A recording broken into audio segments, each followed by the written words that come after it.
प्रभु यीशु मसीह के पवित्र और सामर्थी नाम में जय मसीह की। मैं आज आप सबों का इस ऑनलाइन आराधना में स्वागत करती हूँ, विशेषकर उन सारे भाई बहनों का जो आज हमारे साथ पहली बार इस आराधना में शामिल हुए हैं। आइए इस आराधना की शुरुआत एक क्षण हम अपनी आंखों को बंद कर लें और प्रार्थना के साथ करेंगे। सेनाओं के हवा परमेश्वर, हम आपका धन्यवाद देते हैं आज के सुंदर समय के लिए। धन्यवाद देते हैं प्रभु कि आपने हमें जीवित रखा। धन्यवाद देते हैं प्रभु, आपने हमें इस योग्य बनाया कि हम आपकी स्तुति और महिमा कर सकते हैं। प्रभु, हम आपके अपना हृदय और अपना जीवन आपके सामने लाते हैं प्रभु, और कहना चाहते हैं प्रभु फिर से एक बार अपनी उपस्थिति और अपनी आशीष से हम में से प्रत्येक को भर दे खुदावंत। हे प्रभु, आज हम जिस भी अवस्था में हैं, जिस भी कंडीशन में हैं, जहाँ कहीं भी हैं प्रभु, हम आपकी उपस्थिति को महसूस करना चाहते हैं। हे प्रभु, आज प्रभु आपका वचन हम में से प्रत्येक के साथ बातचीत करने पाए। आज की आराधना में विशेष आशीष हम चाहते हैं खुदावंत। हे प्रभु, आगे की आराधना को आपके हाथों में सौंप देते हैं। हम में से प्रत्येक के साथ होइए। धन्यवाद के साथ इस दुआ को मांगते हैं, सुनिए और स्वर्ग राज में ग्रहण कीजिए। आमीन। आइए, अब समय है कि हम सब मिल करके परमेश्वर की आराधना करेंगे, गीतों को गाएंगे और परमेश्वर की स्तुति और महिमा करेंगे। आप जहाँ कहीं भी हैं अपनी अपनी जगहों में खड़े हो जाएं तालियों के साथ, और जो भी बाजा आपके घर में है उसको आप निकाल लें और परमेश्वर की हम आराधना और स्तुति करेंगे।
जय मसीह की। आराधना का ये हिस्सा हम बाइबल पढ़ते हैं। भजन संहिता आप मेरे साथ निकाल लीजिए और आज हम भजन संहिता अध्याय 19 बारी बारी से पढ़ेंगे। पहला पद मैं पढ़ूंगी और फिर आप पढ़ेंगे। साम 19। आकाश ईश्वर की महिमा वर्णन कर रहा है और आकाश मंडल उसकी हस्तकला को प्रकट कर रहा है। दिन से दिन बातें करता है और रात को रात ज्ञान सिखाती है। ना तो कोई बोली है और ना कोई भाषा जहां उनका शब्द सुनाई नहीं देता है। उनका स्वर सारी पृथ्वी पर गूंज गया है और उनके वचन जगत की छोर तक पहुंच गए हैं। उनमें से उसने सूर्य के लिए एक मंडप खड़ा किया है। जो दूल्हे के समान अपने महल से निकलता है वह शूरवीर की नाई अपनी दौड़ दौड़ने को हर्षित होता है। वह आकाश के एक सिरे से निकलता है और वह उसके दूसरे सिरे तक चक्कर मारता है और उसकी गर्मी सबको पहुंचती है। यहोवा की व्यवस्था खरी है, वह प्राण को बहाल कर देती है। यहोवा के नियम विश्वास योग्य हैं, साधारण लोगों को बुद्धिमान बना देते हैं। यहोवा के उपदेश सिद्ध हैं, हृदय को आनंदित कर देते हैं। यहोवा की आज्ञा निर्मल है, वह आंखों में ज्योति ले आती है। यहोवा का भय पवित्र है, वह अनंत काल तक स्थिर रहता है। यहोवा के नियम सत्य और पूरी रीति से धर्ममय है। वे तो सोने से और बहुत कुंदन से भी बढ़कर मनोहर हैं। वे मधु से और टपकने वाले छत्ते से भी बढ़कर मधुर हैं। और उन्हीं से तेरा दास चिताया जाता है, उनके पालन करने से बड़ा ही प्रतिफल मिलता है। अपनी भूल चूक को कौन समझ सकता है? मेरे गुप्त पापों से तू मुझे पवित्र कर। तू अपने दास को ढिठाई के पापों से भी बचाए रख, वह मुझ पर प्रभुता करने ना पाए। तब मैं सिद्ध हो जाऊंगा और बड़े अपराधों से बचा रहूंगा। आइए हम एक साथ मिलकर पढ़ेंगे।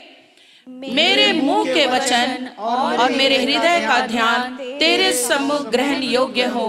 हे यहोवा परमेश्वर, मेरी चट्टान और मेरे उद्धार करने वाले।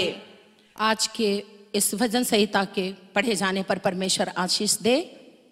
और मैं आपका ध्यान 3 और 4 पद में ले जाना चाहती हूँ। साम 20 वर्स 3 और 4 लिखा है, वह तेरे सब अनबलियों को स्मरण करे और तेरे होम बलि को ग्रहण करे। 4, वह तेरे मन की इच्छा पूरी करे और तेरी सारी युक्ति को सफल करे। प्रियो, पद 4 में अगर हम ध्यान देंगे तो इन दिनों हमारी बहुत सारी मनोकामनाएं हैं जो अधूरी रह जा रही हैं। हमारी बहुत सारी इच्छाएं थी कि हम इस महीने ये करेंगे, हमारा ये प्लान है, परंतु ये कुछ भी नहीं हो पाया। पर परमेश्वर के पास यदि हम जाते हैं और परमेश्वर हमारे अनबलियों को स्मरण करेगा। लव्य व्यवस्था में आप अनबलि और होम बलि के विषय में पढ़ सकते हैं। और ये अनबलि और होम बलि क्या है? ये अनबलि परमेश्वर का वचन है। हम जितना अधिक परमेश्वर के वचन को पढ़ेंगे और हम परमेश्वर के वचन को स्मरण करेंगे और हम जितना अधिक परमेश्वर के बातों और परमेश्वर के शब्दों पर जो परमेश्वर ने अपने दासों से कहा, 22 अध्याय उत्पत्ति की किताब, और जब अब्राहम इसहाक को लेकर के मोरिया पहाड़ की ओर जा रहा था और 22 अध्याय में अब्राहम को परमेश्वर ने कहा, मैं तुम्हें जिस देश को दिखाता हूं उसी देश में तू जा। और अब्राहम वहां से जाने लगा। और जब अब्राहम वहां से जाने लगा, लिखा है अध्याय 22 के 5 और 6 पद में, उत्पत्ति 22 के 5 और 6 पद में, और उसने अपने सेवकों से कहा, गधे के पास यहीं ठहरे रहो, यह लड़का और मैं वहां तक जाकर दंडवत करके फिर तुम्हारे पास लौट आएंगे। सो इब्राहिम ने होम बलि की लकड़ी ले अपने पुत्र इसहाक पर लादी और आग और छुरी को अपने हाथ में लिया और वे दोनों एक साथ चल पड़े। प्रियो, इस बात को थोड़ा सोचने की आवश्यकता है। बाप खुद ही अपने बेटे को बलिदान करना चाहता है, क्योंकि परमेश्वर ने ऐसी आज्ञा दी है। और तब उसने कहा, हे मेरे पुत्र, क्या बात है? उसने कहा, देख, आग और लकड़ी तो है, पर होम बलि के लिए भेड़ कहाँ है? इस तरह से बात करते अब्राहम और इसहाक चले गए, और अब्राहम ने एक बेदी बनाई और बेदी में इसहाक के हाथ पैर बांध के उसमें लिटा दिया, और पूरे विश्वास के साथ अपने हाथ में छुरा लिया, और अब मैं इसहाक को बलि चढ़ा ही दूंगा, ऐसा वो पूरे विश्वास के साथ वो छुरा अपने हाथ में लिया। इसी समय लिखा है 13 पद में, तब इब्राहिम ने आंखें उठाई। 12 से देखिए, उसने कहा, उस लड़के पर हाथ मत बढ़ा और ना उससे कुछ कर, क्योंकि तूने जो मुझसे अपने पुत्र वरन अपने इकलौते पुत्र को भी नहीं रख छोड़ा, इससे मैं अब जान गया कि तू परमेश्वर का भय मानता है। तब इब्राहिम ने आंखें उठाई और क्या देखा कि उसके पीछे एक मेढ़ा अपने सींगों से एक झाड़ी में बचा हुआ है। सो इब्राहिम ने जाके उस मेढ़े को लिया और अपने पुत्र की संति होम बलि करके चढ़ाया, और इब्राहिम ने उस स्थान का नाम यहोवा इरे रखा, और यहोवा इरे का अर्थ है यहोवा उपाय करेगा। प्रियो, इन दिनों में जिन परिस्थितियों में हम लोग पड़े हुए हैं, ये किसी से छिपा हुआ नहीं है और ये किसी से अज्ञात नहीं है, परंतु 3 पद में राजा दाऊद कहता है, तेरे सब अनबलियों को स्मरण करेगा परमेश्वर, और तेरे होम बलि को ग्रहण करेगा। प्रियो, ये होम बलि के समय ही यहोवा इरे का नाम आया, यहोवा उपाय करेगा। और तब एक गवाही मुझे याद आ रही है, जॉर्ज मुलर परमेश्वर का एक विश्वास योग्य सेवक था, और अपने दिनों में वो ऑर्फनेज चला रहा था, और उसके पास काफी अनाथ बच्चे थे। और एक दिन ऐसा हुआ जब उसके अनाथालय में भोजन वस्तु की घटी हो गई, खाने को नहीं था, और तब जॉर्ज मुलर ने कहा, जाओ इस डिनर के समय में बच्चों को खाने के लिए बुलाओ। बच्चे अपने प्लेट्स लेकर आए और पानी में नमक डालकर पानी उबाला जा रहा था, और उसी समय बच्चे खाने के लिए प्लेट लेकर आ गए। और जैसे ही वो पानी बांटा जा रहा था, एक ट्रक आई जिसमें भोजन लदा हुआ था और खाने का पैकेट बच्चों को दिया गया। ये मेरे विश्वास को उन दिनों बढ़ा दिया, और मैं सोची परमेश्वर की सेवकाई में कितनी आशीष है। शायद जब हमारे पास कुछ ना रहे तब परमेश्वर हमारे लिए उपाय करेगा प्रियो। और आज मैं निश्चय कर सकती हूँ कि परमेश्वर यहोवा इरे परमेश्वर है। प्रियो, आपकी प्रार्थना, आपका वचन जो अनबलि के समान है, जो होम बलि के समान है, आज ही शाम परमेश्वर आपके लिए उपाय करेगा। मैं ये दृढ़ता और निश्चयता के साथ कह सकती हूँ। और तब एक दिन परमेश्वर ने मुझे इस बात को विश्वास दिलाया, जब हमारे घर में किसी का निमंत्रण आया और एक भाई आके पास्टर जी को उन्होंने कहा, हमें उस पार्टी में जाने का टिकट मिला है। और तब मैंने कहा, नहीं, हम नहीं जाएंगे। और फिर हम लोग नहीं गए, परंतु दूसरे दिन पेपर में पढ़े कि वो मीटिंग कैंसिल हो गई और बहुत अच्छे अच्छे होटल से वहाँ खाने की व्यवस्था की गई थी, और उन खाने के पैकेट्स को गरीबों को बांटा गया। तब मैं सोचने लगी, शायद किसी गरीब के आंसू का ये प्रतिफल था, कोई रो रहा था होगा, और तब परमेश्वर ने उसके आंसू के द्वारा उसने इतने बड़े उपकार को किया। प्रियो, आज इस बात को अपने मन में रख लीजिए, मेरे लिए अनबलि क्या है, मेरे लिए होम बलि क्या है। और तब 4 पद में लिखा है, मन की इच्छा को परमेश्वर पूरी करेगा और तेरी सारी युक्ति को परमेश्वर सफल करेगा। प्रियो, निराश होने की आवश्यकता नहीं है, हताश होने की आवश्यकता नहीं है। जो कुछ हमारे पास है हम उसी से संतुष्ट रहें। बस इतना कीजिए, सुबह शाम अपनी बेदी को बनाइए और अपनी अनबलि और अपने होम बलि को परमेश्वर को चढ़ाइए।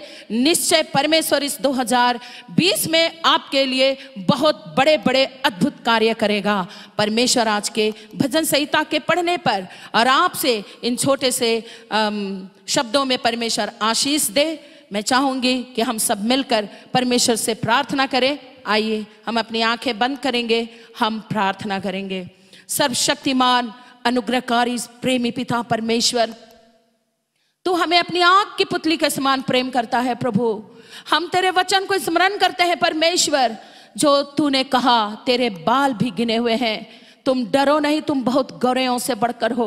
सेनाओं के परमेश्वर प्रभु, इस समय हमारे उन भाई बहनों के लिए प्रार्थना कर रहे हैं प्रभु, जो अपने घरों में बीमार हैं, पैसे नहीं है प्रभु, इलाज नहीं हो पा रहा है। हम यीशु मसीह के नाम से चंगाई की घोषणा करते हैं प्रभु, आप उनको चंगाई दीजिए। हम प्रार्थना करते हैं प्रभु, बहुत सारे लोग कर्ज में है पिता परमेश्वर, उनके कर्ज को क्षमा करिए, माफ करने का अनुग्रह करिए प्रभु परमेश्वर। बहुत सारे लोग घर का रेंट नहीं दिए होंगे परमेश्वर पिता, और सोच रहे होंगे, बहुत सारे लोग अपने बच्चों का फीस नहीं दिए होंगे और नहीं देने के विषय में सोच रहे हैं, मेरी कमाई चली गई, हमारी नौकरी छूट गई, हम आने वाले दिनों में कैसा करेंगे। लेकिन जीवित परमेश्वर पिता, तो हमारे प्रिय लोगों को अन्न बलि और होम बलि चढ़ाना सिखा, ताकि हम अन्न बलि और होम बलि से कहने पाए कि यहोवा इरे आज जीवित है और हमारे लिए अद्भुत कार्य करेगा। परमेश्वर पिता, धन्यवाद करते हैं आज के इस दोपहर के लिए प्रभु। तो अपने वचन से आज हम सबों से बातचीत कर, प्रार्थना यीशु मसीह के नाम से मांगते हैं प्रभु, सुन और दया से ग्रहण कर। Let's worship the Lord. आइए हम परमेश्वर की आराधना करेंगे, बिकॉज ही लिव्स। सच में परमेश्वर जीवित और अनुग्रहकारी परमेश्वर है। हम धन्यवाद करेंगे परमेश्वर का। Hallelujah. Thank you Lord, because you live and you are alive Lord Jesus, and you are a living Father. Thank you, Master. Thank you, Jesus. Thank you, Lord. Hallelujah. Praise the Lord. God sent His Son. They called Him Jesus. He came to love, heal and forgive.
परमेश्वर हम आपका धन्यवाद देते हैं। Hallelujah प्रभु, आपकी अनुग्रह के लिए, आपकी कृपा के लिए। हालेलुया प्रभु, हालेलुया हम आपका धन्यवाद देते हैं यीशु मसीह। आइए मेरे प्रिय भाई और बहनों, हालेलुया इस समय हम अपने अपने घुटनों में आ जाएं, अपने हाथों को स्वर्ग की ओर उठाएं, अपने सरों को झुकाएं, अपने मनों को तैयार करें और इस समय हम लोग प्रार्थना करेंगे। हालेलुया पिता परमेश्वर, आपकी अनुग्रह हम हमारे ऊपर चाहते हैं। हे पिता परमेश्वर, hallelujah Lord, we want your grace grace. Lord, we want your mercy. Lord, we want your praise. Hallelujah. Lord, we want your blessing. Father Lord, हे पिता परमेश्वर, जब आज की घड़ी प्रभु, इस समय जब हम लोग सब कोई अपने घुटनों में आकर के अपनी हाथों को उठाते हम आपकी आराधना कर रहे हैं प्रभु, तो स्वर्ग के दरवाजे को खोल, अपने हाथ को बढ़ा.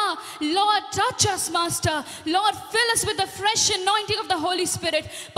आत्मा के अभिषेक से हमें भर दे यहोवा परमेश्वर. Hallelujah, hallelujah. प्रभु हम आपका धन्यवाद देते हैं हे पिता परमेश्वर, आज के संडे आराधना में प्रभु, हे पिता परमेश्वर प्रभु, आज आपने हमें एक मौका दिया, हम आपका धन्यवाद देते हैं यहोवा परमेश्वर. हे पिता प्रभु जी, इस समय हम हर एक उन भाई बहनों के लिए प्रार्थना करते हैं जो प्रभु इस समय हालेलुया प्रभु बड़ी बोझ के साथ अपने अपने घरों में, अपने अपने कमरे में इस समय जब हमें देख रहे हैं, जब आपके वचनों को सुन रहे हैं, जब आप आपके गीतों को गा रहे हैं, पवित्र आत्मा उनको बहुत आयत के साथ आप आशीष दीजिए. Lord bless them all master.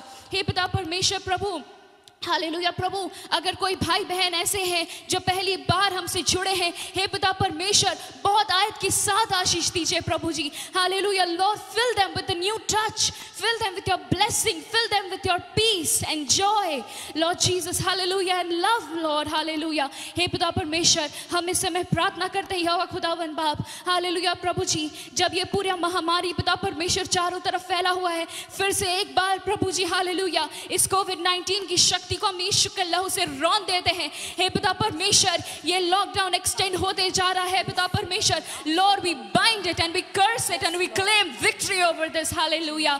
हे पिता परमेश्वर, हम इस समय प्रार्थना करते हैं हे प्रभु जी, ये वायरस की शक्ति प्रभु जी, ये death spirit, Lord we claim victory over it. Hallelujah. हे पिता परमेश्वर प्रभु, तूने हमें हर चीजों के ऊपर में अधिकार दिया है. हे पिता परमेश्वर प्रभु जी, हम आपका धन्यवाद देते हैं हे प्रभु, जो हमारे पिता प्रभु जी कोविड-19 के योद्धा है पिता परमेश्वर प्रभु, जो आज बाहर निकल करके प्रभु हे पिता परमेश्वर हमारे लिए सेवा कर रहे हैं प्रभु जी. हर एक उन पुलिस कर्मियों के लिए प्रार्थना करते हैं, उन हेल्थ केयर वर्कर्स के लिए प्रार्थना करते हैं. हे खुदावंद बाप, अपनी बहुत आयत की आशीष उन पर उंडेलना प्रभु जी. हे पिता परमेश्वर प्रभु, हम प्रार्थना करते हैं इस समय जितने भी प्रभु जी जगह जगह पर क्वारंटाइन सेंटर्स बने गए हैं, और जितने लोग प्रभु, कितना डर और कितना पैनिक है हर एक के अंदर में प्रभु, पर तू संभालने वाला और तू रक्षा करने वाला परमेश्वर है. हालेलुया प्रभु, तू अपनी उपस्थिति हम पर उंडेल दे हे पिता परमेश्वर. हालेलुया. इस समय हर एक डॉक्टर्स को, साइंटिस्ट को, पीएम को प्रभु जी हालेलुया खास करके हम प्रार्थना करते हैं उनके लिए प्रभु जी, मोदी जी के लिए प्रभु, अपनी उपस्थिति उन पर उंडेल प्रभु जी. बहुत आयत के साथ आशीष दे, बुद्धि और ज्ञान दे प्रभु जी. हालेलुया. एक एक नेता उनके लिए प्रार्थना करते हैं प्रभु जी, हमारे सीएम के लिए प्रार्थना करते हैं प्रभु. हे प्रभु, बहुत आयत के साथ आशीष दे, बहुत ज्यादा बुद्धि ज्ञान और समझ दे पिता परमेश्वर. हालेलुया. हे पिता परमेश्वर प्रभु, हम निश्चय जानते हैं कि प्रभु हम इससे विजयी होकर के निकलेंगे. हम निश्चय जानते हैं प्रभु जी कि आप हमें ना कभी छोड़ने वाले, ना कभी त्यागने वाला परमेश्वर है. हम आपका धन्यवाद देते हैं पिता प्रभु जी. हे खुदावंद बाप, हम खास करके इस समय प्रार्थना करते हैं प्रभु, जब हम वचन में जाते हैं पवित्र आत्मा की उपस्थिति हम पर उंडेल ले पिता परमेश्वर. Hallelujah. Lord we want your blessing. Lord when we listen to your word, speak to our hearts Lord, speak to us Jesus. Hallelujah. Father Lord, we commit our pastor Lord Jesus and his family in your precious holy hand, Lord. Lord Jesus, hallelujah. जगह जगह पर जितने pastors लोग हैं प्रभु, हर एक के लिए हम दुआ करते हैं इस समय, उनकी कलीसिया के लिए प्रार्थना करते हैं हे पिता परमेश्वर. खास करके प्रभु जी, हे पिता परमेश्वर हालेलुया, फाइनेंशियल ब्रेकडाउन जो हो रहा है प्रभु, उसके लिए हम प्रार्थना करते हैं. जितनी इकोनॉमिक डिफिकल्टीज आ रही है उसके लिए हम प्रार्थना करते हैं. हे पवित्र आत्मा, अपनी उपस्थिति हर एक के घरों पे उंडेल दे प्रभु, कि पिता परमेश्वर तेरे लोगों को प्रभु अनाज की कमी ना हो प्रभु जी, तेल की कमी ना हो प्रभु जी. हालेलुया प्रभु, एसेंशियल्स की कमी ना हो. लेकिन पिता परमेश्वर प्रभु जी, बहुत आयत के साथ लोग प्रभु जी गवाही को देने पाए. हे प्रभु, जब ये लॉकडाउन खुले और बहुत जल्द खुलेगा, हम इस बात को विश्वास करते हैं. और जब इस कलीसिया में लोग आएंगे, आराधनालयों में लोग आएंगे प्रभु जी, तो गवाहियों के साथ प्रभु पिता परमेश्वर हालेलुया प्रभु, गवाही खत्म नहीं होने पाए पिता परमेश्वर. हे पिता प्रभु जी, तो अपने लोगों के जीवनों से बात कर. हे प्रभु, हम आपका धन्यवाद देते हैं आपकी आशीष के लिए, आपकी सामर्थ के लिए और आपके अनुग्रह के लिए. Lord we thank you and we praise you and we commit ourselves today in your precious holy hand. Bless us Lord. Thank you Lord, in Jesus name, amen. प्रभु यीशु मसीह के सामर्थ्य नाम में आप सबों को जय मसीह की. इस ऑनलाइन आराधना में एक बार पुनः आप सबों का स्वागत है. परमेश्वर का धन्यवाद, वो आज अपने वचन के द्वारा परमेश्वर हमें सर एक को बहुत आयत से आशीष देने जा रहा है। जब आप इस कार्यक्रम में शामिल होते हैं लगातार प्रार्थना करें और ज़रूर YouTube में आप इस प्रोग्राम को लाइक करें, सब्सक्राइब करें, शेयर करें और जो आशीष आप स्वयं प्राप्त कर रहे हैं आप दूसरों को भी बांटें। परमेश्वर हम इस तरह को लगातार आशीष दे रहा है, उसका हम धन्यवाद करते हैं। आज का विषय है भय मुक्त जीवन, फियरलेस लाइफ। हम पिछले 50 दिनों से लगातार लॉकडाउन के अंतर्गत हैं और विश्व में इस फैले कोरोना वायरस के भय से पूरा संसार भयभीत है। आज हमारे देश के प्रधानमंत्री, मुख्यमंत्री, राज्य के और सभी मेडिकल कर्मचारी हम सबों को हिम्मत दे रहे हैं ताकि हम भयमुक्त जीवन जिए। हम इस बीमारी से डरे नहीं परंतु हम उसका सामना करें। आत्मिक रूप में आज आपके ध्यान को मैं उस ओर ले जाना चाहता हूं ताकि हमारा और आपका जीवन इस संसार में भयमुक्त जीवन होने पाए। यशायाह नबी 35 अध्याय और उसके 3 और 4 पद में परमेश्वर का वचन इस प्रकार से कहता है। यशायाह नबी 35 अध्याय 3 और 4 पद, ढीले हाथों को दृढ़ करो और थरथराते हुए घुटनों को स्थिर करो।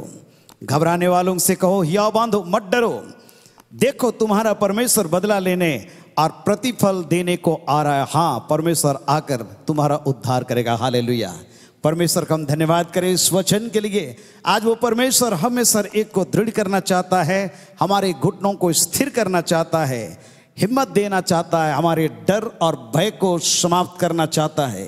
प्यारे परमेश्वर के लोगों, परमेश्वर हमें सर एक को संभालने पाए ऐसे कठिन समय में जब हम गुजरते जा रहे हैं। इब्रानियों की पत्री 12 अध्याय और उसके 12वें पद में हम इस प्रकार से पढ़ते हैं, अपने ढीले हाथों को और निर्बल घुटनों को सीधा करते रहो।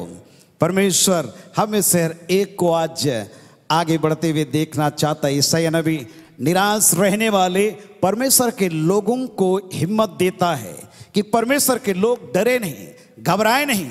और इसलिए यशायाह नबी की किताब उसका 35 अध्याय उसके पहले पद से लेकर के 4 पद तक में हम इस प्रकार से पढ़ते हैं, जंगल और निर्जल देश प्रफुल्लित होंगे, मरुभूमि मगन होकर केसर के समान फूलेंगी। वह अत्यंत प्रफुल्लित होगी और आनंद के साथ जय जयकार करेगी। उसकी शोभा लाबानोन की सी होगी और वो कर्मेल और सारोन के तुल्य तेजोमय हो जाएगी। वे यहोवा की शोभा और हमारे परमेश्वर का तेज देखेंगे। और इसलिए ढीले हाथों को दृढ़ करो और थरथराते घुटनों को स्थिर करो। और इसलिए घबराने वालों से कहो हियाव बांधो, मत डरो, देखो तुम्हारा परमेश्वर बदला लेने और प्रतिफल देने को आ रहा है।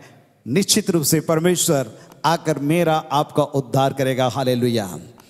याद रखें, पौलुस प्रेरित करता है 2 तिमोथी 1 अध्याय उसका 7 पद में कि परमेश्वर ने हमें भय का आत्मा नहीं दिया है परंतु वो सामर्थ का आत्मा दिया है, प्रेम का आत्मा दिया है, संयम का आत्मा दिया है। आज मनुष्य क्यों भयभीत रहता है? 3 भिन्न भिन्न घटनाओं को बाइबल से मैं आपके सामने आज आपको मैं स्मरण दिलाना चाहूंगा कि कैसे लोग भयभीत हुए, क्यों भयभीत हुए और उस परिस्थिति से कैसे वे निकल करके बाहर आए। पहला उत्पत्ति की किताब उसका 12 अध्याय 10 पद से 20 पद तक में हम देखते हैं। 12 अध्याय पहले पद से हम पढ़ते हैं, परमेश्वर जब इब्राहिम को बुलाया, अपने देश, अपने कुटुंबियों, अपने पिता के घर को छोड़कर उस देश में चला जा जो मैं तुझे दिखलाऊंगा। परमेश्वर की आवाज को सुन करके अब्राहम निकल पड़ा परमेश्वर की आशीष को प्राप्त करने के लिए, क्योंकि परमेश्वर से वाचा बांधा था कि भूमंडल के सारे कुल के लोग तेरे द्वारा आशीष पाएंगे। विश्वास किया, निकल गया। परंतु जब कनान देश में पहुंचा, वो देश में अकाल पड़ गया। और जब अकाल पड़ गया तो बाइबल बतलाती है 12 अध्याय उसका 10 पद से आगे, उस देश में अकाल पड़ा। इसलिए अब्राहम मिस्र देश को चला गया कि वहां परदेसी होकर रहे, क्योंकि उस देश में भयंकर अकाल पड़ा हुआ था। प्यारे परमेश्वर के लोगों, आज मुसीबत और कठिनाई हमारे जीवन में है और परमेश्वर हमें सर एक को ऐसे समय में स्मरण दिलाना चाहता है। हो सकता है आज हम कमी और घटी के बीच से होकर के गुजर रहे हैं, हमारा जीवन बड़ा डरा और घबराया हुआ है, भोजन की व्यवस्था समुचित नहीं हो सकती है, पैसे खत्म हो गए होंगे, और ऐसे समय में हमारे जीवन के लिए कोई उपाय नहीं सूझ रहा है। उपाय ढूंढने का हम प्रयास कर रहे हैं। अब्राहम उस अकाल के समय में अपनी पत्नी को लेकर के मिस्र देश को चला गया, और जब मिस्र देश में पहुंचा तो उसके अंदर में एक अजीब प्रकार का डर और भय समाया, और ऐसा हुआ कि मिस्र के निकट पहुंचकर उसने अपनी पत्नी साराई से कहा, सुन, मुझे मालूम है कि तू एक सुंदर स्त्री है, और जब मिस्री तुझे देखेंगे तब कहेंगे या उसकी पत्नी है इसलिए वो मुझको मार डालेंगे, पर तुझको जीते जी जिंदा रखेंगे। अब्राहम के जीवन में एक तो अकाल का भय, दूसरा अब प्रॉब्लम आ गया, समस्या आ गया, उसको अपने जान का जोखिम लग रहा है कि मेरी पत्नी सुंदर है और मिस्र के लोग उसको अपना लेंगे, मुझको मार डालेंगे। भय का आत्मा अब्राहम के जीवन में। प्यारे परमेश्वर के लोगों, आज हमारे जीवन में भी इसी प्रकार का डर और भय का आत्मा छाया हुआ है। इस डर और भय से अब्राहम कैसे निकला बाहर, हम देखते हैं आगे। वो अपनी वाइफ को कहता है, अपनी पत्नी को कहता है, अतः ये कहना मैं उसकी बहन हूं जिससे तेरा कल्याण और मेरा कल्याण, हम दोनों का कल्याण हो। अतः ये कहना कि मैं उसकी बहन हूं जिससे तेरे कारण मेरा कल्याण और मेरा प्राण बचे। फिर ऐसा हुआ कि जब अब्राहम मिस्र में आया तब मिस्रियों ने उसकी पत्नी को देखा कि वो अति सुंदर है। फिरौन के हाकिमों ने उसको देखकर फिरौन के सामने उसकी प्रशंसा की, और वो स्त्री फिरौन के घर में पहुंचाई गई। फिरौन ने उसके कारण अब्राहम की भलाई की, उसको भेड़ बकरी गाय बैल दास दासियां गधे गधियां और ऊंट मिले, सब प्रकार के लौकिक चीजें भौतिक चीजें अब्राहम को मिल रहा है उसकी पत्नी के कारण से। लेकिन अब्राहम को डर है कि मेरी वाइफ के कारण से मेरा जान चला जाएगा। डर है, घबराहट है, वो बिल्कुल दुविधा में पड़ा हुआ है, असमंजस में पड़ा हुआ है, समझ में नहीं आ रहा है कि मैं क्या करूंगा। और हम देखते हैं कि अब्राहम का अंगीकार नहीं करना सच्चाई को फिरौन के दरबार में क्या लाया मालूम? 12 अध्याय उसका 17 पद में लिखा है, यहोवा ने फिरौन और उसके घराने पर अब्राहम की पत्नी साराई के कारण बड़ी बड़ी विपत्तियां डाली। क्यों? क्योंकि अब्राहम कन्फेस नहीं किया है, अंगीकार नहीं किया है कि वह मेरी पत्नी है। प्यारे परमेश्वर के लोगों, कई बार हम सच्चाई को हम अंगीकार नहीं करते इस संसार के अंदर में, और जिसके कारण से हमारे जीवन में हमारे परिवार में भारी विपत्ति पड़ती है और कठिनाई में हम स्वयं पड़ते हैं, हम दूसरों को भी कठिनाई में डालते हैं। और इसलिए आज इस समय हम स्मरण करें कि हम किस प्रकार का जीवन जी रहे हैं। फिरौन ने अब्राहम को बुलवा करके कहा, भाई तूने मेरे साथ ये क्या किया? तूने मुझे क्यों नहीं बताया कि वो तेरी पत्नी है? तूने तो यूं कहा कि वो तेरी बहन है। मैंने उसे अपनी ही पत्नी बनाने के लिए लिया, परंतु अब अपनी पत्नी को लेकर यहां से चला जा। प्यारे परमेश्वर के लोगों, विपत्ति जब मुसीबत परेशानी आई, फिरौन परेशान हो गया और अब्राहम को कहा कि भैया तुमने मेरे साथ इस प्रकार का बर्ताव क्यों किया? तुम झूठ क्यों बोले? वो तेरी बहन नहीं है, वो तेरी वाइफ है, और तेरे झूठ बोलने के कारण से मेरे दरबार में मेरे घर में विपत्ति आई है, संकट आया, मुसीबत आया है, और इसलिए तुम चले जाओ अपनी पत्नी को यहां से लेकर के। फिरौन ने अपने आदमियों को उसके विषय में यह आज्ञा दी और उन्होंने उसको और उसकी पत्नी को सब संपत्ति सहित जो उसकी थी विदा कर दिया। संकट और मुसीबत परेशानी हमारे जीवन में आता है, मौत का डर एक बहुत भयंकर डर और खौफ है हमारे जीवन में। अब्राहम को मौत का डर था। आज हो सकता है हम और आप इस संसार के अंदर में भयभीत हैं, मृत्यु का भय हर इंसान को होता है। हम भी अपने घरों में और अपने जीवन में इस परिस्थिति से होकर के गुजर रहे हैं, परंतु इससे बचने का एक ही उपाय है, वो है अपने सच्चाई की बातों को अंगीकार करना, परमेश्वर के लिए अपने जीवन को शुद्ध और पवित्र रखना। और जब परमेश्वर के लिए हम अपने आप को ठीक ठाक रखेंगे, निश्चित रूप से परमेश्वर हम पर, आप पर भलाई करेगा और हमारे सारे कष्टों को दूर करेगा और अपनी आशीष की भरपूरी हम में से हर एक को देगा। हालेलुया। और इसलिए जब इस कोविड-19 के कारण से जब लॉकडाउन है पूरे देश में, आइए हम बड़ी सहानुभूति पूर्वक परमेश्वर की उपस्थिति में अपने जीवन को लाएं। और अगर हमारे जीवन में किसी भी ऐसे पापों को हमने आज तक अंगीकार नहीं किया है, झूठ बोला है, अंगीकार करें, सत्यवादी हो जाएं और उस परमेश्वर के लिए अपने जीवन को हम अपने आप को हम समर्पण करें। योना नबी के विषय में हम पढ़ते हैं किस प्रकार से वो तरसीस के जहाज में बैठ करके जा रहा था। योना 1 अध्याय 9 पद से 16 पद तक। और जब तरसीस के जहाज में बैठ करके जा रहा था, भयंकर आंधी तूफान आया, मुसीबत में पड़ गया वो, साथ में जहाज भी डूबने लगे। सब लोग अपने अपने ईश्वर को बुला रहे हैं, प्रार्थना कर रहे हैं कि क्यों ये संकट और मुसीबत आई। योना उस जहाज के निचले सतह में जाकर के सो रहा है। लोगों ने आकर के उसको उठाया, भैया पूरा हम डूबे जा रहे हैं और तुम क्या कर रहे हो, माल फेंक रहे हैं, आंधी तूफान शांत नहीं हो रहा है, जहाज डूब रहा है। और तब जब लोगों ने चिट्ठी डाल करके पता लगाया कि ये योना के कारण से है, तब उन्होंने पूछा कि भाई आप कौन हो, कहां से आए हो, तेरा उद्यम क्या है, क्या करते हो। और तब अब योना क्या बोलता है मालूम?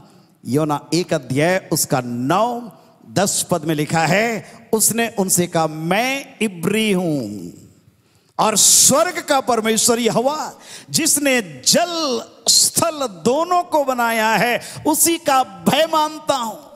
कन्फेस कर रहा, अंगीकार कर रहा है। तब वे बहुत डर गए और उससे कहने लगे तूने ये क्या किया। वे जान गए थे कि वो यहोवा के सन्मुख से भाग आया है। प्यारे परमेश्वर के लोगों, हम परमेश्वर से भाग नहीं सकते हैं, परमेश्वर से हम भाग नहीं सकते हैं, परमेश्वर हमें पकड़ेगा। और इसलिए इस लॉकडाउन के समय में आइए हम लगातार प्रार्थना करें, अंगीकार करें परमेश्वर के सामने। अगर हमारे जीवन में कोई भूल हुई है, अगर कोई गलती हुई है, तो परमेश्वर के सामने क्षमा मांगे। और इस संकट के लिए हम अंगीकार करें कि परमेश्वर हमारे देश पर दया कर, हमारे राज्य पर दया कर, हमारे शहर पर दया कर। ये आंधी तूफान कोरोना वायरस का भयंकर रूप से पूरे विश्व को तबाह करके रख दिया। ऐसे समय परमेश्वर के लोगों के लिए जरूरी है कि हम अपने आप को दीन करें, नम्र करें और कहें प्यारे परमेश्वर मेरे पापों को क्षमा कर, मेरे परिवार के लोगों के पापों को क्षमा कर, मेरे खानदान के लोगों के पापों को क्षमा कर, मेरे पुरखाओं के पापों को क्षमा कर, मेरे देश के पापों को क्षमा कर, मेरे राज्य के पापों को क्षमा कर। और निश्चित रूप से परमेश्वर अनुग्रहकारी परमेश्वर है, हमारे अंदर के सारे डर और भय को समाप्त करेगा। हालेलुया। जब योना से पूछा गया कि भाई हम क्या करें तुझसे कि समुद्र शांत हो जाए, क्योंकि समुद्र की लहर बढ़ रही है। योना उनसे कहा मुझे उठाकर समुद्र में फेंक दो, तब समुद्र शांत पड़ जाएगा, क्योंकि मैं जानता हूं कि ये भारी आंधी तुम्हारे ऊपर मेरे ही कारण आई है। प्यारे परमेश्वर के लोगों, आज परमेश्वर के लोगों के लिए, मेरे आपके लिए अंगीकार करने का समय है। हम परमेश्वर से कहें प्यारे परमेश्वर ये बीमारी क्यों आई है हम नहीं जानते, लेकिन हमारे पापों को क्षमा कर। अगर हम कह सकते हैं कि ये मेरे प्रार्थना नहीं करने के कारण से, पापों को अंगीकार नहीं करने के कारण से और सत्यवादी जीवन नहीं जीने के कारण से ये परेशानी आई है, मैं निश्चय जानता हूं परमेश्वर हमारे पापों को क्षमा करेगा और हमारे देश को ज्यों का त्यों करेगा। हालेलुया।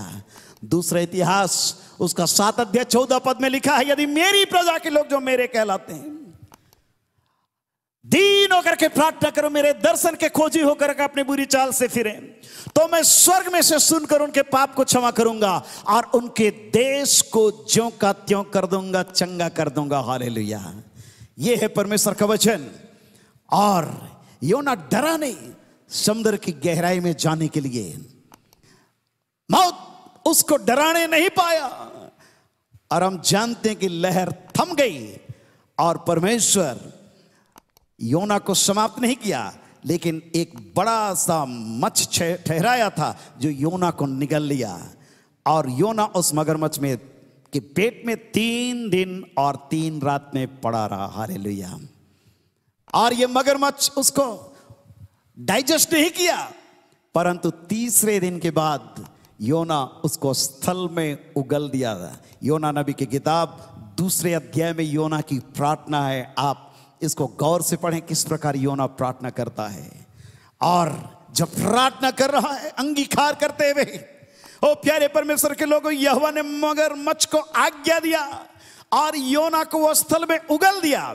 और जब उगल दिया उसके बाद में परमेश्वर का वचन दूसरी बार उसके पास में पहुंचा। और योना जहां पर जाने से इनकार कर रहा था वहां पर परमेश्वर उसको ले गया। हालेलुया। नीनवे के लोगों के बीच में ले गया। और नीनवे बड़ा शहर था। 3 दिन की यात्रा करते हुए योना नगर में प्रवेश करके 1 दिन की यात्रा पूरी की और यह प्रचार करता रहा, अब से 40 दिन के बीतने पर नीनवे उलट दिया जाएगा। और तब नीनवे के मनुष्यों ने परमेश्वर के वचन की प्रतिनिधि की और उपवास का प्रचार किया। और बड़े से छोटे सभी लोगों ने टाट पहना और टाट ओढ़ करके वे लोग पश्चाताप करने लगे। जानवर भी पश्चाताप करने लगे, राजा भी पश्चाताप कर रहा है, जो पटपट्टी में रहने वाला व्यक्ति भी पश्चाताप कर रहा है। और परमेश्वर जो उनके पश्चातापी आत्मा को देखा, अपनी इच्छा को बदल दिया और हानि नहीं हुई। नीनवे शहर भी बच गया, योना भी बच गया और बड़ी जागृति नीनवे शहर के अंदर में आई। प्यारे परमेश्वर के लोगों, आज परमेश्वर हमको भय मुक्त जीवन देना चाहता है। योना समुद्र की गहराई में जाने से डरा नहीं। ओ हम और आप डरे नहीं। परमेश्वर हमको भय मुक्त जीवन देना चाहता ताकि इस संसार के अंदर में हम रिस्क लें और इस प्रकार उस तह पर जाएं जहां पर परमेश्वर मेरा और आपका पूर्ण परिवर्तन करे। और इस प्रकार जब हम मसीह यीशु के, हमको याद रखना चाहिए कि हम एक नई सृष्टि हैं। पुरानी बातें बीत गई, देखो सब कुछ नया हो गया। और जब एक नए इंसान बन करके हम इस हिंदुस्तान के अंदर में उभरेंगे, अपने प्रदेश में उभरेंगे, अपने शहर में उभरेंगे, निश्चित रूप से परमेश्वर की वाणी जब हमारे जुबान से निकलेगी, लोग उस पर विश्वास करेंगे, जीवन पाएंगे, शांति पाएंगे, उद्धार पाएंगे, चंगाई प्राप्त करेंगे, छुटकारा प्राप्त करेंगे पापों से, हर बुरे कामों से, और हमारा जीवन भयमुक्त हो जाएगा। हालेलुया। परमेश्वर इब्राहिम के जीवन को भी भयमुक्त किया और मेरे आपके जीवन को भी भयमुक्त करना चाहता है। दूसरी घटना की ओर मैं आपका ध्यान ले जाना चाहता हूं। 21 अध्याय उत्पत्ति की किताब, यहां पर एक बहन है जो भयभीत थी अपने जीवन में और जिसका नाम था हाजिरा। आप सभी जानते हैं, बाइबल को पढ़ते हैं, इसकी कहानी को किस प्रकार से अब्राहम और सारा से परमेश्वर संतान उत्पन्न करना चाह रहा है, लेकिन सारा अपने हस्बैंड को कहती है कि मैं तो उम्र दराज हो गई हूं, अब मैं एक बच्चे को जन्म नहीं दे सकती हूं। संभव है मेरी दासी जो हाजिरा है उससे संतान उत्पन्न होगा। अब्राहम उसकी बातों पर विश्वास करके उसके पास में गया, संतान हुए, लेकिन परमेश्वर उससे प्रसन्न नहीं था। परमेश्वर आश्चर्यक्रम इब्राहिम के जीवन में, सारा के जीवन में करना चाह रहा था और उसी से वो अपने प्रतिज्ञा के वंश को पृथ्वी पर फैलाना चाह रहा था। और इसीलिए परमेश्वर उससे कहा, इस्माइल पैदा हुआ हाजिरा के कोख से, लेकिन परमेश्वर कहा कि इसको निकाल दो। अब्राहम के लिए अपने घर से निकाल करके बाहर करना उसके लिए बहुत मुश्किल था, लेकिन अब्राहम कदम बढ़ाया, उसको निकाल दिया। उत्पत्ति 21 अध्याय और उसके 14 पद से आगे यूं लिखा है, इसलिए अब्राहम ने सवेरे तड़के उठकर रोटी और पानी से भरी चमड़े की थैली भी हाजिरा को दी और उसके कंधे पर रखी और उसके लड़के को भी उससे देकर विदा कर दिया उनको, और वो चले गई और बेरसेबा के जंगल में वो भटकने लगी। मात्र थैली में थोड़ा सा पानी था और बहुत कम रोटी था। बस इनको लेकर के ये लोग निकल गए, मां बेटा दोनों। और हाजिरा को मालूम था कि मेरा बेटा मासूम है, मैं अपने बच्चे को अपने आंख के सामने तड़पते हुए नहीं देख सकती हूं। यह रोटी समाप्त हो जाएगा, यह चमड़े के थैली का पानी समाप्त हो जाएगा और मेरा बच्चा इस मरुभूमि में, जंगल में मेरे सामने तड़पता हुआ मर जाएगा। प्यारो, हाजिरा क्या की मालूम? उत्पत्ति 21 अध्याय 16 पद से लिखा है, हाजिरा आप उससे तीर भर के टप्पे पर दूर जाकर उसके सामने से ये सोचकर बैठ गई, मुझको लड़के की मृत्यु देखनी ना पड़े। तब वह उसके सामने बैठी भी चिल्ला चिल्ला करके रोने लगी, ओ मेरे बच्चे को मैं कैसे पालूंगी?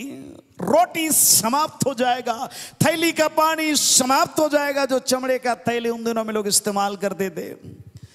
और ये चिल्ला चिल्ला करके रो रही है, मतलब कमी और घटी का भय। आज इस कोविड-19 के कारण से हो सकता है आपके घर के अंदर में घटी और कमी है, आपका राशन पानी समाप्त हो गया, राहत सामग्री पहुंच रहा है फिर भी आपको भरपूरी नहीं मिल रही है, और हम आगे क्या होगा हमें मालूम नहीं। आपके पास में रोजाना जो पैसे आते थे कमाई का, वो नहीं आ रहा है। आपके जीवन में तमाम परेशानी है, घटी और कमी का डर और भय है। प्यारो, ऐसे समय में निराश होने की आवश्यकता नहीं है, हतोत्साहित होने की आवश्यकता नहीं है। हमारा परमेश्वर तो यहोवा यिरे परमेश्वर है, वो उपाय करने वाला परमेश्वर है। जब हाजिरा चिल्ला चिल्ला करके रोने लगी, उत्पत्ति 21 अध्याय 17 पद में लिखा है, परमेश्वर ने उस लड़के की सुनी और उसके दूत ने स्वर्ग से हाजिरा को पुकार के कहा, हे हाजिरा तुझे क्या हुआ, मत डर। आज परमेश्वर कहता है तुझे क्या हुआ इस लॉकडाउन के कारण से? तुम्हारे राशन समाप्त हो गए, लेकिन डरो मत, घबराओ मत। परमेश्वर हमारी आवश्यकताओं को देख रहा है। प्यारे भाई और बहनों, वो अपने महिमा में धन के अनुसार हमारे हर एक घटी को पूरा करने वाला परमेश्वर है। हाजिरा को कहता तुझे क्या हुआ, मत डर, क्योंकि जहां तेरा लड़का है वहां से उसकी आवाज परमेश्वर को सुनाई पड़ी है। हालेलुया। आपकी आवाज को परमेश्वर आपके घर से सुन रहा है, आपके बंद कमरे से परमेश्वर आपकी आवाज को सुन रहा है, आपके टोले महल्ले से परमेश्वर आपकी आवाज को सुन रहा है, हो सकता है आपके गांव से परमेश्वर आपकी आवाज को सुन रहा है। इस 50 दिन तक हो सकता है लॉकडाउन के कारण आप घर से बाहर निकले नहीं है, मार्केट देखा नहीं है, एक ही प्रकार का भोजन आप कर रहे हैं, आपको समझ में नहीं आ रहा है ये कब तक चलेगा। लेकिन याद रखिए परमेश्वर आपकी आवाज को, आपकी प्रार्थना को सुन रहा है। वो परमेश्वर आपकी आवाज को सुन रहा है। हाजिरा को कहता है उठ, अपने लड़के को उठा और अपने हाथ से संभाल, क्योंकि मैं उसके द्वारा एक बड़ी जाति बनाऊंगा। हालेलुया। प्यारे परमेश्वर के लोगों, परमेश्वर आपको अपने घर के अंदर आज इस घड़ी आशीष देना चाहता है। आपके परिवार में परमेश्वर अपनी आशीष को देना चाहता है और आपको एक सामर्थी परिवार के रूप में देखना चाहता है। परमेश्वर एक बड़ी जाति बनाने की प्रतिज्ञा कर रहा है हाजिरा को। और तब परमेश्वर ने उसकी आंखें खोल दी और उसको बरसेबा के जंगल में एक कुआं दिखाई पड़ा। हालेलुया। एक थैली पानी के लिए चिंता करने वाली, उस चमड़े के थैली के ऊपर में भरोसा करने वाली हाजिरा आज उसको उस जंगल में जो मरुस्थल है वहां पर कुआं दिखाई पड़ रहा है। कुआं का बात आप जानते हैं, वो कभी पानी सूखता नहीं क्योंकि उसमें सोता है। प्यारे परमेश्वर के लोगों, वही जीवन का जल देने वाला परमेश्वर, आपके लिए रोटी और पानी के इंतजाम करने वाला परमेश्वर, अपने महिमा में धन को आपके लिए देने वाला परमेश्वर, वो सामर्थी है। वो हाजिरा जाकर के पानी भरपूर भर ली और अपने लड़के को भी पिलाया। परमेश्वर आपकी मेरी चिंता करने वाला परमेश्वर है। वो आपको मुझको कभी नहीं छोड़ेगा और न कभी त्यागेगा। हालेलुया। वो कभी छोड़ेगा नहीं और न कभी त्यागेगा। जिस प्रकार से माता अपने बच्चे को संभालती है, परमेश्वर के वचन में लिखा, क्या ये हो सकता है कि दूध पिलाने वाली मां अपने बच्चे को भूल जाए? वो जन्माई हुई मां अपने बच्चे पर दया न करे? हाँ, दुनिया के अंदर में वो भूल सकती है, भूल जा सकती है, लेकिन मैं तुमको नहीं भूल सकता हूं। देख, मैंने तेरा चित्र अपने हथेली में खोद करके बनाया है। परमेश्वर आपके ऊपर निगाह लगाए हुए, परमेश्वर की दृष्टि आपके ऊपर में है। और इसलिए आज भयभीत ना हो, डरे नहीं। परमेश्वर आपके डर को समाप्त कर रहा है। हालेलुया। तीसरी बात हम देखते हैं, जो अंतिम बात होगा, मरकुस रचित सुसमाचार उसका 6वां अध्याय, मरकुस रचित सुसमाचार उसका 6वां अध्याय और उसके 45 पद से 51 पद तक। यहां पर हम देखते हैं यीशु मसीह के चेलों के साथ में प्रभु यीशु मसीह सेवकाई कर रहा था और उसके चेले उसके साथ साथ चलते थे। लेकिन कई बार प्रभु यीशु मसीह प्रार्थना करने के लिए अपने आप को उनसे आइसोलेट करता था, एकांत में ले जाता था ताकि वो अधिक प्रार्थना करने पाए। यहां पर हम देखते हैं मरकुस 6 अध्याय उसका 45 पद से आगे, तब उसने तुरंत अपने चेलों को नाव पर चढ़ने के लिए विवश किया कि वे उससे पहले उस पार बैतसैदा को चले जाएं, जब तक कि वह लोगों को विदा करे। उन्हें विदा करके वह पहाड़ पर प्रार्थना करने को गया। जब सांझ हुई तो नाव झील के बीच में थी और वो अकेला भूमि पर था। जब उसने देखा कि वे खेते खेते घबरा गए हैं क्योंकि हवा उनके विरुद्ध थी, तो रात के 4थे पहर के निकट वो झील पर चलते हुए उनके पास आया और उनसे आगे निकल जाना चाहता था। याद रखिए, 4थे पहर। परंतु उन्होंने उससे झील पर चलते हुए देखकर समझा कि यह भूत है और चिल्ला उठे, क्योंकि सब उससे देख करके घबरा गए थे। पर उसने तुरंत उनसे बातें की और कहा, ढाढ़स बांधो, मैं हूं, डरो मत। हालेलुया।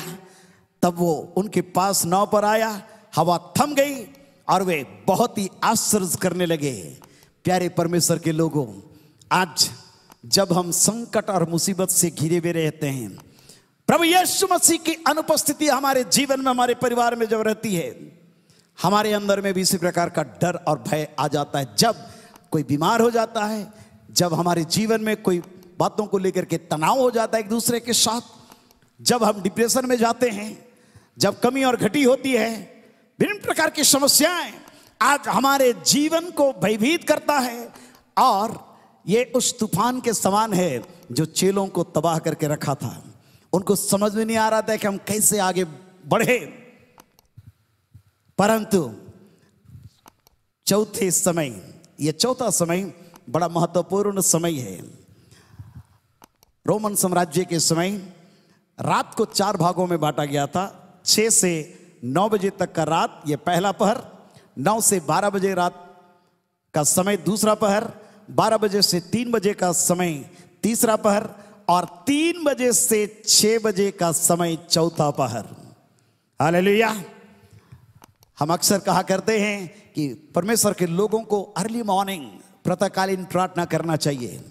मैं विश्वास करता हूं आप जरूर प्रार्थना कर रहे हैं। अपने जीवन में प्रार्थना के अनुशासन को बना करके रखें। यह चौथा पहर है, बड़े महत्वपूर्ण समय है जब प्रभु यीशु मसीह आ रहा है उनके बीच में और आंधी तूफान भी आ रही है। प्यारे परमेश्वर के लोगों, जितना अधिक आप प्रार्थना करेंगे उतना मुसीबत परेशानी आपके मेरे जीवन में आएगी। जितना अधिक हम वचन में बढ़ेंगे उतना अधिक परेशानी हमारे जीवन में आएगी और हमको वो बाधित करेगी ताकि हम प्रार्थना न करें। वो बाधित करेगी ताकि हम प्रभु यीशु मसीह को चौथे पहर अर्थात भोर के समय में पहचान ना पाए। यही चीज हुआ, प्रभु यीशु मसीह आ रहा है, प्रॉब्लम है उनके पास में, परंतु यीशु मसीह जिनके साथ में ये लोग रहते थे, भोजन करते थे, आश्चर्य कर्मों को देखते थे, आज उसी यीशु मसीह को ये लोग सोच रहे हैं ये भूत है। यही स्थिति हमारी और आपकी भी होती है। कई बार हम अपने प्रभु यीशु मसीह को नहीं पहचानते। याद रखें, भोर का समय बड़ा महत्वपूर्ण है। यीशु मसीह मुर्दों में से जी उठा भोर के समय, मत्ती 28 अध्याय 1 पद। परमेश्वर के साथ में मल्लयुद्ध किया और उसको भोर के समय में ईश्वर की आशीष मिली। उत्पत्ति 32 अध्याय 26 पद। इस्राएली लाल समुद्र पार किए। निर्गमन 14 अध्याय 21 पद से 24 पद। ये अंतिम पहर कहा गया है, वो भी मतलब भोर का समय था जब परमेश्वर उनको लाल समुद्र पार कराया। गिद्योन मिद्यानियों से लड़ा। न्यायों की किताब 7 अध्याय 19 पद से 24 पद तक। यह मध्य रात का टाइम था। यीशु मसीह के जन्म की घोषणा हुई। गडेरियों ने सुना रात के समय। लूका 2 अध्याय 8 पद से 14 पद तक। प्यारो, आज हम रात के समय क्या करते हैं? हो सकता है हम डरावनी स्वप्न देखते हैं, भयातुर करने वाला विचार हमारे मन में, डिप्रेशन हमारे मन में उत्पन्न होता है। इसलिए परमेश्वर के वचन में हम पढ़ते हैं भजन संहिता 91 5 पद में, तू ना रात के भय से डरेगा और ना उस तीर से जो दिन को उड़ता है। प्यारो, आज कोरोना वायरस का डर पूरे विश्व में है। आइए ऐसे समय हम यीशु को देखें। हालेलुया। भोर के समय में आंधी तूफान के बीच में चेले डरे और भयभीत हैं।